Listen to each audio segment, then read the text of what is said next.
Кумтөр Сооронбай Жээнбеков сурак берип жатат. Экс-президент Сооронбай Жээнбеков УКМКда сурак берип жатат. Бул маалыматты бүгүн 18-сентябрда жергиликтүү басылмалар жазды.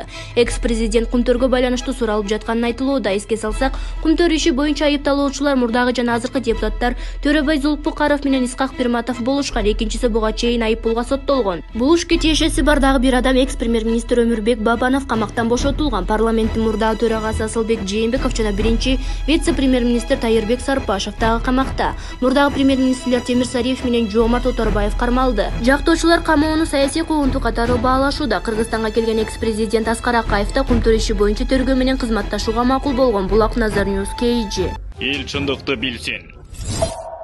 Чолпонбек Абыкеев жакын арада өлкөдө кээ бир окуялар болот. Жакын арада өлкөдө айрым окуялар орун алат. Бул тууралуу мамлекет катчысы Чолпонбек Абыкеев биринчи радионун эфиринде билдирди. Митингдер болот деген чакырыктар бар. Бул адамдар алдын алуу үчүн укук коргоо органдарына чакырылган. Муну саясатчылар дароо эле кысымга алып жатышат деп чыгышты, деди ал. Ал 30 жылдан бери бийликте турган, мамлекеттик кызматтарда отурган жана дагы деле жогорку кеңешке шайлоонуга аракет кылып жаткан саясатчылар тууралуу да сөз кылды. Менимче алар муну атайлап жасап жатышат. Аларга пиар эле керек. Эң арзан пиар бул алардын кыйкырыгы. Алардын суракка чакырса камоо аракети болуп жатат. Бийлик саясатчыларга кысым көрсөтүп жатат деген эле кыйкырыктары. Массалык маалымат каражаттары ал жакка чуркап бул тууралуу маалымат жазышууда. Алар муну менен өздөрүнө упай топтоп жатышат, деди Абыкеев. Абыкеев эл анархияга жакын экенин да кошумчалады. Эртең 100 000 адамды чогултуп бийликти басып алабыз деген сөздөр анархия. Алардын артында миңдеген адамдар турат деген дооматтык анархисттик аракеттер. Биз мындан арылып демократияга келишибиз керек. Биз мыйзамдарды сыйлашыбыз керек, деди ал. Булак Назар Ньюс KG. Эл чындыкты билсин.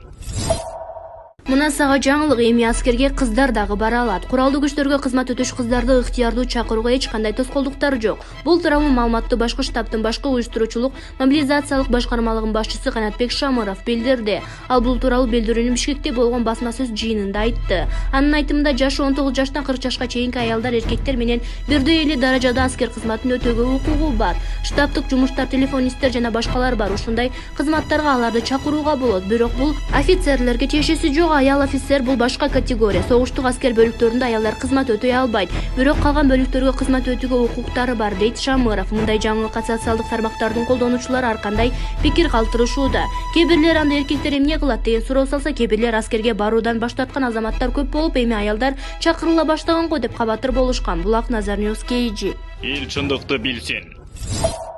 Бишкекте депутаттын кызы оронуп алган үчүн мектеп которууга аргасыз. Менин кызым оронгондуктан башка мектепке которууга мажбур болдук. Анткени ага жолук салууга уруксат беришкен жок, деди Бишкек шаардык кеңешинин депутаты Гүлназ Халилова комиссиянын жыйынында. Анын айтымында окуучунун кийими ыңгайлуу болуп, окууга тоскоолдук кылбаса болду. Администрациянын кийимге кийлигишип, узун юбка кийүүгө тыюу салуусу туура эмес, деди депутат. Жолугушууда депутаттар Борбордогу мектептердин биринде кызына жолук салууга тыюу салынгандыгын тууралуу ата-энесинин арызын талкуулап жатышат. Мектеп директорунун айтымында жолук салууга болот, бирок аны артка байлоо керек. Окуучу кызга юбка тоскоолдук кылат жана ыңгайсыз. Юбка кыскараак болушу керек. Кыз 5-класста окуйт, чуркаганда ыңгайсыздык жаратат. Уставка ылайык окуучу классика стилинде кийиниши керек. Көпчүлүк ата-энелер бул сунушка макул болушту. Бир үй бүлө менен гана көйгөйлөр жаралып жатат, деп түшүндүрөт директор. Булак Назар Ньюс KG. Эл чындыкты билсин. Айбек Калиевке ырайым берип, президентибиз өзүнүн айкөлдүгүн, адамгерчиликтүү тарбиясын, өз жарандардын тагдырына көңүл кош эмес экенин билдирди. Эгер эле ТЭЦ аферасы боюнча Атамбаев бир күндө жаза албай, юмор аралаш китеп жазып, гитара чертип ырдап санаторияда олтурса, ал эми Сапар Исаков чекесинен бир тал чачы түшпөй чет жактарда сайраңдап жүрсө, анда эмне үчүн Атамбаев менен Сапардын айтканынан чыга албай, каяша кайтарганга кудурети жетпей айтканын кылган Айбек Калиев 14 жыл олтурушу керек экен. Ошол убакта Атамбаев президент, Сапар Исаков премьер-министр болуп турганын эске алсак, Калиевдин эмне үчүн андай ишке кол урганын түшүндүрүп айтыштын деле кереги жок болуш керек. Эгер эле Атамбаевдин айтканынан кылбай койсо, Калиевдин башына кандай иштер түшүшү деле белгилүү. Ал эми Сапар Исаковдун адвокаты Нурбек Токтакунов Сапар Исаков ырайым сурабайт, Калиев чыккынчылык кылып кетти деген тантыраган сөздөрдү айтып жатат.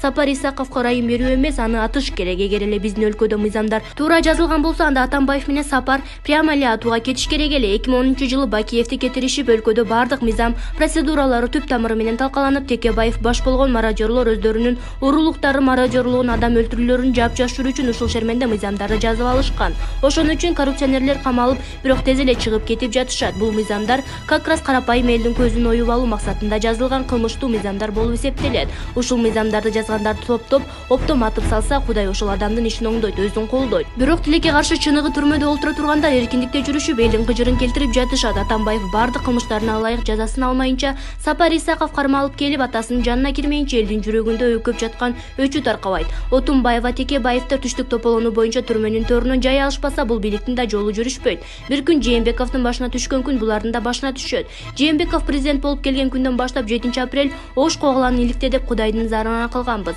Бирок ал ит сүйлөп жатабы деген мааниде элдин көзүнө килбей койгон.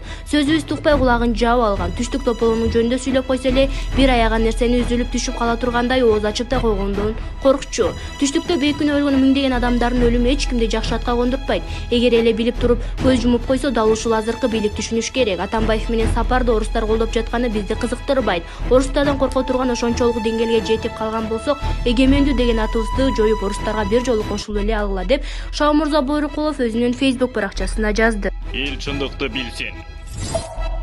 Дастан Сарыгулов: кыргыз элинин келечеги бүдөмүк болуп турат. Дастан ага, эгемендикти эмне таптык? Биз 30 жыл бою кимдин көзү менен гана келечекке караган жокпуз. Жыйынтыгын бүгүн көрүп турабыз. Жеке менчик же базар экономикасы жыргатат деп отуруп 30 жылды жоготтук. Ушуга байланыштуу бир нерсени айткым келет. Адам жакшы көргөн кесибин, сүйгөн жарын, жумуштуу жашаган жерин өзү тандайт. Бирок ошол адам бул дүйнөгө Кудай болуп же кыргыз болуп келеби, ал жараткандын тандоосу. Ар бир пенде улуттук касиети менен жашаганда гана бактылуу болот.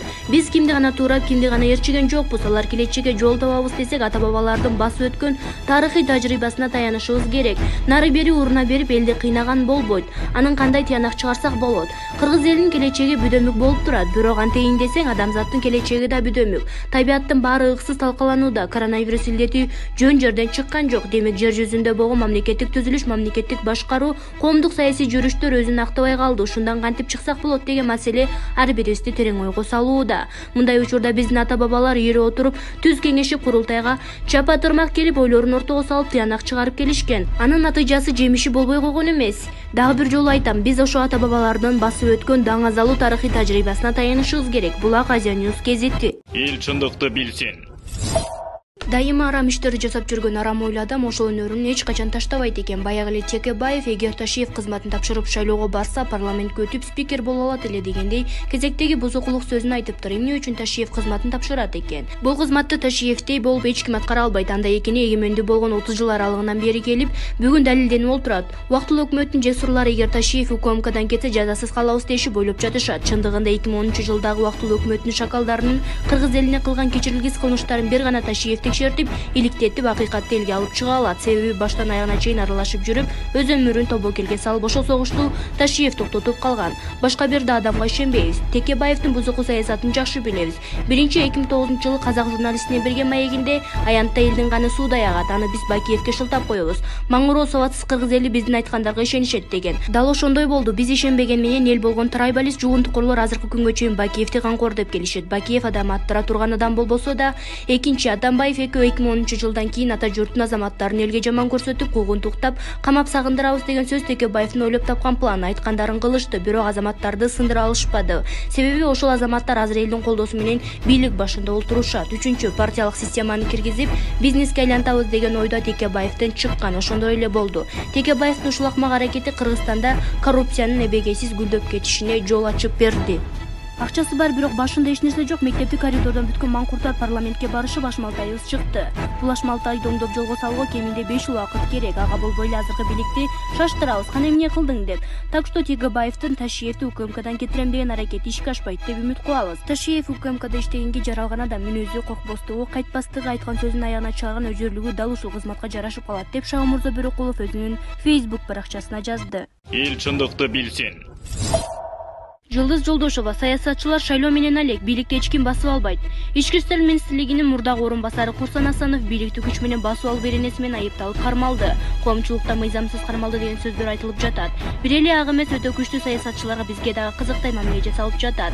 Биздин жогорку жактагыларга болгон кайрылууларды бурмалап, башкача жазып чыгарып койгон учурлар болду. Ортодо кызыктар күчтөр бар окшойт. Ошондуктан фейк кайрылуулардын, жалган сүйлөшүүлөрдүн негизинде камоолор өтө коркунучтуу эле эмес, бул мыйзамдуулукка чоң доо кетирет. Артычында эле толкундуу оңдоолорго алып келиши мүмкүн. Мисалы, учурунда Ата журт фракциясынын көп депутаттар куугунтукка алынган. Ошол эле Садыр Жапаров, Камчыбек Ташиев, Акматбек Келдибековдор Жаман Жала орто статьялар менен камакка алынып, баягы эмне менен бүттү, аны өзүңөр билесиңер. Мындай мыйзамсыздыкка жол бербеш керек. Адилеттүүлүктү, мыйзамдуулукту, акыйкаттуулукту жана калыстыкты бекем кармоо зарыл. Ушу 4 нерсе бийликтин негизги фундаменти болушу керек. Себеби бул ыйык эрежелер муну катуу кармабаса бийликтин пайдубалына доо кетет. Садыр Жапаров, Камчыбек Ташиев, Талант Мамбетовду камаганда мына ушул бийликти басып алуу беренесин коюшкан. Бул берене бийликти басып алууга аракет кылгандар уюм түзүп, курал-жарак чогултуп, бийликти басып алып, президенттин же кайсы бир бийлик бутагындагылардын кеңселерин 3 күн бою ээлеп отуруп алганда колдонулат. Бирок андай болгон жок да. Балким биз билбеген, ачык айтылбаган башка жагдайлар бар. Курсан Асанов менен Сарыбаевдин сүйлөшкөн аудиосун укканга аябай аракет кылдым. Бирок эч уга албай койдум. Текстте болсо ар түрдүү сөздөр жазылып турат. Көптөрдү чын эле ушундайбы деген деп тапсырасам, айта алышпады. Жаздырууда шум барбы же алар башка нерсени сүйлөшүп жатышабы белгисиз. Бийликти күч менен басып алды деп талибандардын Ооганстанды басып келгенин айтсак туура. Алар талибан деп уюм түзүштү, ок-дарыларын чогултушту, атышты. Андан кийин алардын кабинеттерин ээлеп, бийликтерин тартып алышты. Бийликти күч менен басып алууга аракет жасады деген беренеде эле уюм түзүш керек, анын мүчөлөрү болуш керек деп жазылган. Кайсы мүчө? Чынын айтканда азыр саясатчылардын бардыгы шайлоо менен алек болуп жатат. Митинг уюштуруп, бийликти күч менен алайын деген эч кимдин оюнда жок. Булак Азия Ньюс гезити. Эл чындыкты билсин.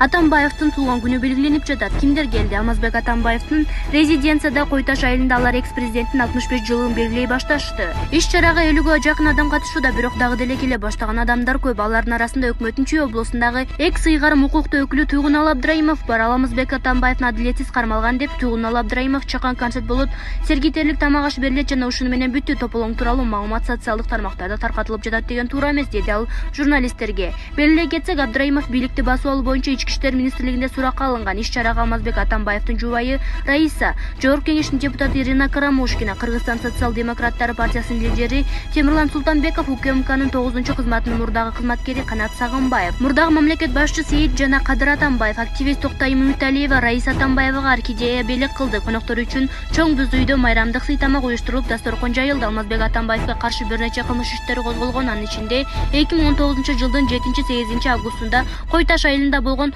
баш аламандыктар, коррупция жана кылмыштуу кирешелерди легалдаштыруу жакында ага түрк жарандарына мыйзамсыз паспорт берген деген айып тагылган. Булак аргумент KG. Эл чындыкты билсин. Атынан мен жок дегенге сүйлөгөн укугум бар. Анткени бир ай мурун мукташтыкты алып Сенин партияң экинчиден мына сенин партияң кузгундардын партиясы, сенин партияң кыргыздын тагдырына чычкан партия. Эгерде сен билбесең, бизде Темирлан Султанбеков суракка чакырылды. Социал-демократ партиясынын лидери Темирлан Султанбеков Ички иштер министрлиги суракка чакырылды. Бул туурасында Султанбеков өзүнүн Facebook'тагы баракчасына жазды. Ал министрликтен телефон аркылуу чакырганын гана жазды. Эмне себептен чакырылганы боюнча азырынча белгисиз. Бүгүн Алмазбек Атамбаевдин тарапташтары экс-президенттин туулган күнүнө белгилеп жатат. Буга чейин митинг болору кабарланган. Булак репортер KG. Эл чындыкты билсин.